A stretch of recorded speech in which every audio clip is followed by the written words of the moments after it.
Selamat pagi, senang sekali saya Rosmi Rahma kembali menjumpai Anda dalam program Redaksi 33. Kami akan menyajikan informasi penting untuk Anda dan berikut di antaranya.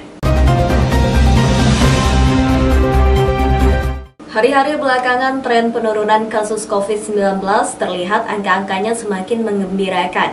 Melewati minggu pertama di bulan April 2021, jumlah kasus aktif virus corona pada 10 kabupaten dan kota tersisa 2.561 pasien. Ranking tertinggi kembali diambil alih Samarinda dengan 574 kasus aktif, disusul Balikpapan 509 kasus dan Kutai Kartanegara 449 kasus. Angka mengejutkan justru terlihat di Kutai Barat berada di ranking 4 dengan 304 kasus aktif. Jika dibandingkan dengan pertengahan bulan Februari silam yang sempat berada di posisi puncak sekitar 8.400 kasus aktif. Secara keseluruhan di Kalimantan Timur sudah mulai reda. Hal tersebut didorong adanya kegiatan vaksinasi tahap pertama dan kedua bagi kelompok pelayan masyarakat, serta juga semakin tingginya kesadaran warga mematuhi protokol kesehatan.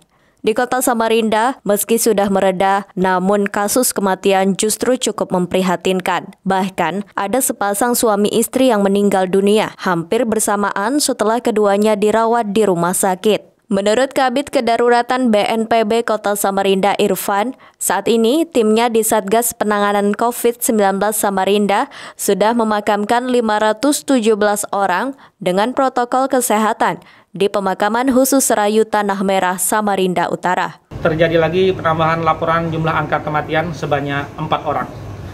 3 jenazah berasal dari Rumah Sakit Abdullah Wasarani, 2 orang laki-laki dan 1 orang perempuan. Untuk perempuan akan dikremasi. Sedangkan jenazah keempat ini dari Rumah Sakit IAMUIS Samarinda Seberang, masih berusia sangat muda, kurang lebih 16 tahun. Kesemuanya berstatus positif COVID-19. Sehingga sampai saat ini terjadi penambahan pemakaman di Serayu sejumlah 517 orang. Jadi dalam 2 hari ini memang terjadi peningkatan penambahan angka kematian, tapi tidak menyurutkan semangat kita. Mari tetap waspada dan disiplin menerapkan 4M, mencuci tangan dengan sabun, memakai masker, menjaga jarak, dan menghindari kerumunan. Meski sudah menurun jumlah kasus aktif virus corona di seluruh Kaltim, namun belum ada daerah yang benar-benar terbebas menjadi zona hijau. Namun pemerintah optimis pandemi virus ini segera berlalu, bahkan akan memulai sekolah tatap muka pada bulan Juli. Tim Kaltim TV melaporkan.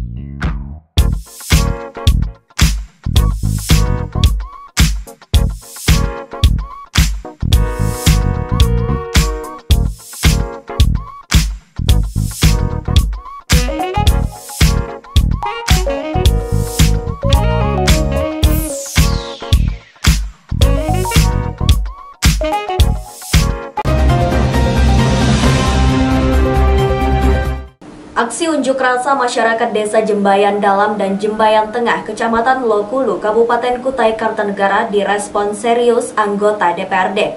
Setelah warga berorasi dengan pengeras suara dan membakar ban, warga diundang ke ruang pertemuan Dewan. Berikut informasinya. Di dalam gedung DPRD, warga diterima Wakil Ketua DPRD Kukar Supriyadi ditemani Ahmad Yani. Dengan sangat bersemangat, warga meminta agar pemerintah, baik eksekutif maupun legislatif, turut campur dengan masalah yang dialami oleh warga menghadapi perusahaan tambang. Kami ada 6 orang. Ini 6 orang yang jelas yang saya tuntut ini 6 orang yang ada di sini. Tapi ini banyak simpatisan yang sebelumnya juga tergusur, mereka ikut. Banyak yang ikut kita karena mereka tidak berani karena selalu dibenturkan dengan aparat penegak hukum. Ada berapa luasannya? Kalau luasannya kurang lebih yang pertama kemarin tuh 13,5 hektar ditambah sawah itu kurang lebih 15 hektar, ditambah lagi lahan saya sendiri Artinya bahwa di hari Rabu sesuai dengan jadwal, sesuai dengan kesepakatan bahwa ada rapat dengar pendapat menghadirkan pihak-pihak terkait termasuk Kementerian ESDM, Kementerian Lingkungan Hidup melalui DLH Provinsi maupun Kabupaten, kemudian juga PT MHU, dan kita juga anggap pihak-pihak kontraktor MHU juga bisa hadir. Karena kan dialah yang melakukan obra-abri atau melakukan penambangan yang ada di lapangan yang tentu sangat merugikan warga. Pihak perusahaan tambang PT MHU atau Multi Harapan Utama dituding telah mencaplok lahan 6 warga seluas 18 hektar. Lahan yang dulunya kebun kini menjadi lahan tambang tanpa adanya penyelesaian berupa kompensasi lahan maupun tanam tumbuh. Warga juga mendatangi Pemkab Kukar dan diterima oleh Wiono, PLT Asisten 2. Pemkab Kukar menerima dokumen tuntutan dari warga dan segera melakukan koordinasi dengan para pihak untuk mencari jalan keluarnya. Kita akan berupaya untuk bisa menyelesaikan permasalahan ini, kendati pun dari sisi kewenangan dan sebagainya itu mungkin bertingkat-tingkat, tetapi kita akan berupaya untuk mencoba untuk bisa menyelesaikan secepat mungkin. Mudah-mudahan ini bisa kita selesaikan. Nanti kami akan juga segera berkoordinasi dengan pemerintah provinsi, termasuk juga mungkin dengan DPRD untuk kemudian mengambil langkah-langkah yang bisa kita lakukan. Tadi sudah disampaikan ada sekitar 5 tuntutan. Nah, mungkin ini akan kita coba agendakan bagaimana untuk bisa menyikapi apa yang sudah disampaikan oleh dari rekan-rekan yang melakukan unjuk rasa pada hari ini. Konflik lahan kebun menjadi pertambangan semakin marak terjadi di Kabupaten Kukar. Khususnya pertambangan batu bara dilakukan secara masif, baik yang dikerjakan secara sah oleh perusahaan berizin maupun perusahaan ilegal. Sejauh ini pemerintah maupun aparat hukum tidak sungguh-sungguh melakukan tindakan. Tim Kaltim TV, Hardin melaporkan.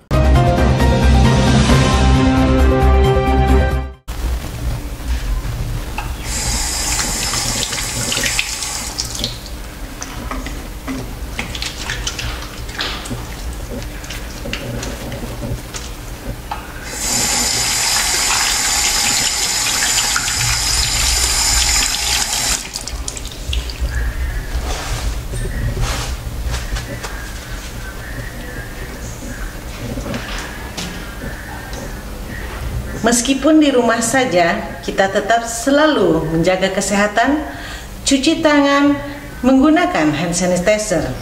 Ingat, mulailah dari diri sendiri.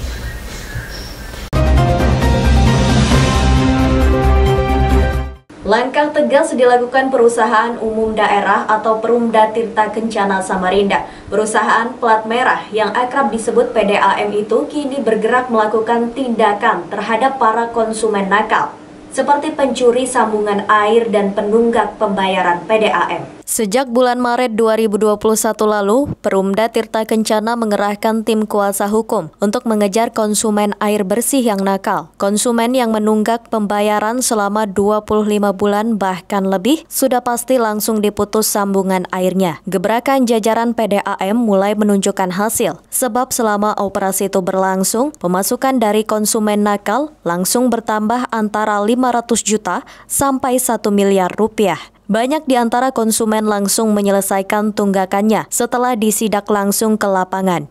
Ini, gitu ya, kegiatan keempat. Jadi hasilnya hari ini adalah ini bukan sidak, tetapi ini adalah penindakan. Penindakan dari tunggakan pelanggan di atas 25 bulan. Ya, 25 bulan ke atas, inilah tindakan kami nyata dari Tirta Makam. Tirta Kencana Samarinda, ya, Perumda Tirta Kencana, ya, Tirta Kencana ini. Nah, ini salah satu yang kita tindak untuk melakukan penyegelan. Ada beberapa yang kita lakukan untuk pemutusan, dan ada kita melihat tadi satu indikasi ada pelanggaran pidana di situ. Ya, ada pencurian air di situ, ada pelanggaran. Nah, nanti saya selaku kuasa hukum akan berkoordinasi dengan direksi, apa yang harus kita tindak lanjut ini. Ada indikasi pencurian air ini, kan gitu. Apakah kita lanjutkan atau nanti tinggal menunggu perintah dari direksi. Aturan terhadap pelanggan PDAM Samarinda sudah jelas. Jika menunggak selama 3 bulan pembayaran air bersih, petugas melakukan penyegelan dan baru dibuka kembali setelah dibayar. Sedangkan jika ketahuan ada warga melakukan pencurian air dari sambungan ilegal, maka perkara itu bisa diproses oleh kepolisian. Salah seorang konsumen yang didatangi oleh tim kuasa hukum mengakui kesalahannya dan akan melakukan penyelesaian administratif. Tim Kaltim TV, Heriman melaporkan.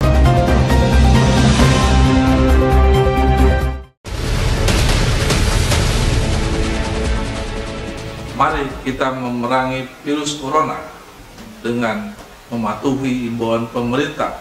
Stay at home.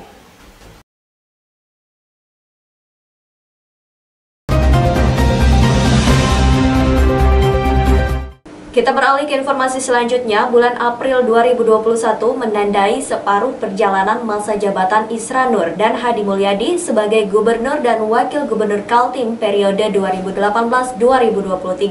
Selama 2,5 tahun itu, kegelisahan masyarakat mulai bermunculan, terutama diwakili para wakil rakyat di DPRD Kaltim. Awalnya dari kritikan Ketua DPRD Kaltim Makmur HPK usai menerima laporan keterangan pertanggungjawaban APBD tahun 2020 dari Pemprov Kaltim.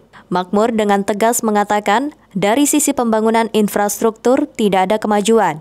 Ternyata tidak hanya Ketua DPRD yang merasa perlu melemparkan kritik terhadap eksekutif. Anggota DPRD Kaltim lainnya adalah Sutomo Jabir dari fraksi PKB dan Baharudin Demu dari fraksi PAN. Keduanya juga mengakui awalnya punya ekspektasi yang tinggi terhadap kepemimpinan Gubernur Isra Nur dan wakilnya Hadi Mulyadi. Apalagi dengan konsep Kaltim berdaulat yang tampak menjadi pembeda dengan para pemimpin provinsi ini sebelumnya. Pembangunan SMA saja paling sekitar 8 sekolah aja terbangun, ya kan? SMA.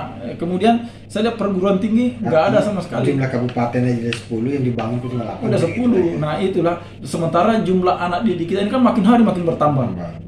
Dan ini relevan dengan fakta ketika kita turun di lapangan.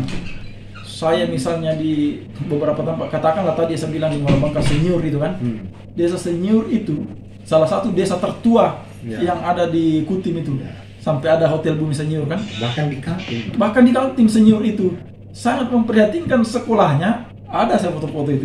Sekolahnya tuh ruang guru, ruang kepala sekolah, lab itu dipakai untuk belajar sekolah dengan ruang belajarnya seperti itu, apalagi fasilitas di dalamnya, apalagi SDM pengajarnya. Nah inilah yang... Kritikan Baharudin Demu lebih menohok lagi. Karena ada janji-janji Isra Nur dan Hadi Mulyadi selama masa kampanye, tapi tidak terlihat pada realitasnya. Anggota Komisi 2 yang membidangi masalah ekonomi itu menyampaikan janji PAD Gubernur mencapai 32 triliun rupiah per tahun hingga rencana membangun jalan pertanian. Di janji kampanyenya Pak Isran itu bicara tentang jalan-jalan pertanian yang begitu ada sekitar berapa kilometer ya yang akan dibangun. Yang ini saya tidak melihat. Artinya dari sisi saya selaku Komisi 2 memantau, karena ini mitra Dinas Pertanian, Dinas Pangan, Tanaman Pangan dan Hortikultura, saya tidak melihat ada program-program. Sementara itu ada di komitmen janji Pak Isran. Bagaimana Pemprov Kaltim merespon kritikan-kritikan tersebut? Hadi Mulyadi mengakui perjalanan kinerja yang dilakukannya belum sempurna. Tim Kaltim TV, Hardin dan Heriman melaporkan.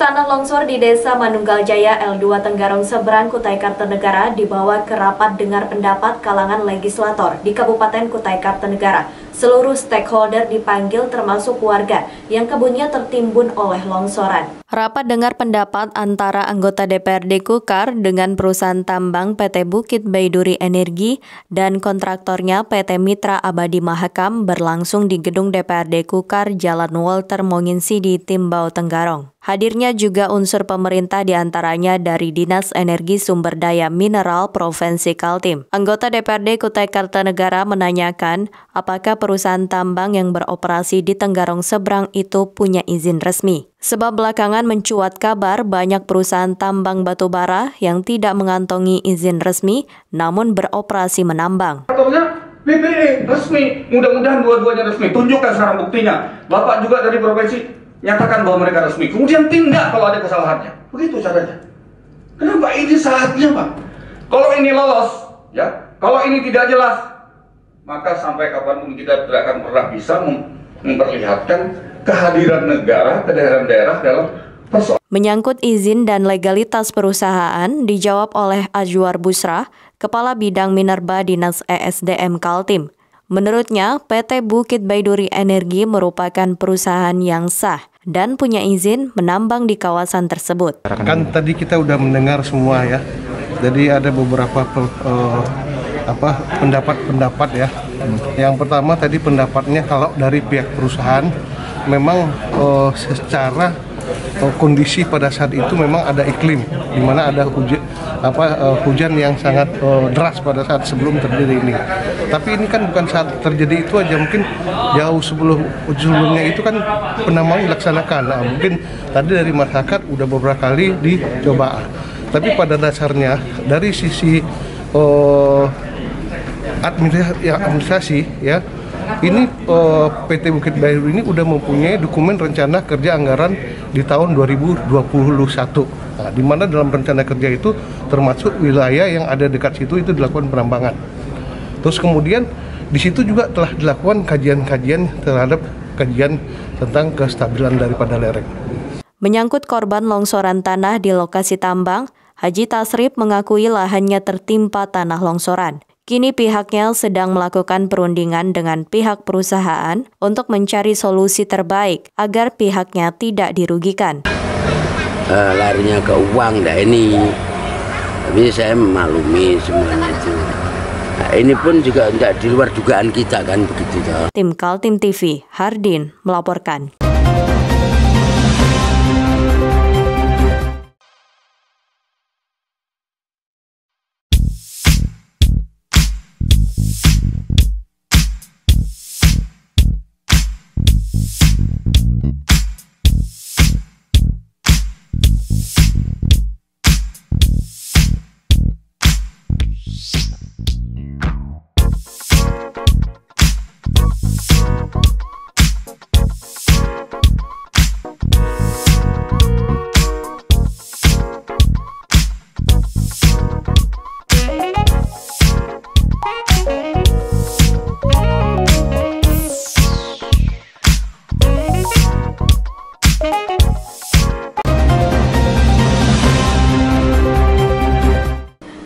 Demikian redaksi 33 edisi kali ini. Informasi lainnya dapat Anda simak melalui situs website kami www.kaltim.tv, channel YouTube dan fanpage Facebook Kaltim TV.